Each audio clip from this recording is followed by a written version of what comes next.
السلام علیکم ورحمۃ اللہ وبرکاتہ۔ اعوذ باللہ من الشیطان الرجیم،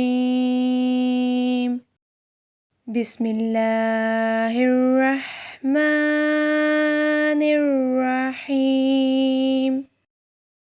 رب اشرح لی صدری ویسر لی امری واحلل عقدۃ من لسانی یفقہوا قولی۔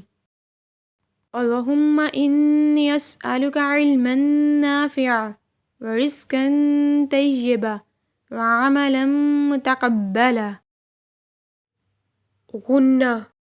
غنہ کے لغوی معنی گنگناہٹ کے ہیں۔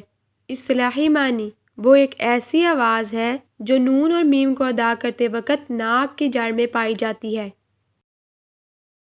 حروف گنہ دو ہیں، میم، نون۔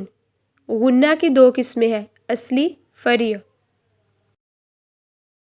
غنہ اصلی کو غنہ انی اور غنہ ذاتی بھی کہتے ہیں، جو کہ غنہ نون اور میم متحرکہ اور مظہرہ میں پایا جاتا ہے، اور یہ غنہ بغیر کسر کے کیا جاتا ہے۔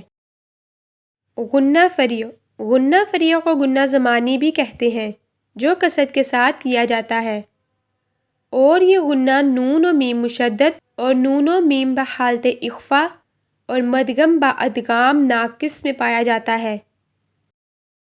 غنہ کے مراتب بالترتیب: جب نون اور میم مشدد ہوں، یعنی جب نون اور میم پر شد ہو، جیسے انما، عما۔ جب نون اور میم مدغم ہوں، جیسے علیکم مرسلون، من یقول۔ جب نون اور میم مخفی ہوں، چھپے ہوئے ہوں، جیسے انفسکم، علیکم بوکیل۔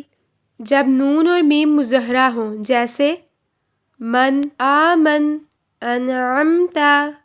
جب نون اور میم متحرکہ ہوں، جیسے نستعین، مالک۔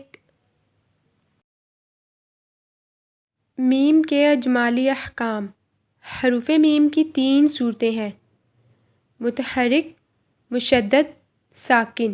متحرک، اسے عدم غنہ کے ساتھ پڑھا جائے گا، جیسے مالک۔ مشدد، اس میں غنہ ضروری ہے، جیسے عما۔ ساکن، اس کی 2 حالتیں ہیں، غنہ، عدم غنہ۔ غنہ، میم ساکن کے بعد جب میم یا با آ جائے تو غنہ ہوگا، جیسے الیکم مرسلون، علیکم بوکیل۔ عدم غنہ، جب میم ساکن کے بعد میم اور با کے علاوہ کوئی اور حرف آ جائے تو غنہ نہیں ہوگا، جیسے انعمت۔ میم ساکن کے تفصیلی احکام: میم ساکن کے 3 احکام ہیں: ادغام، اخفاء، اظہار۔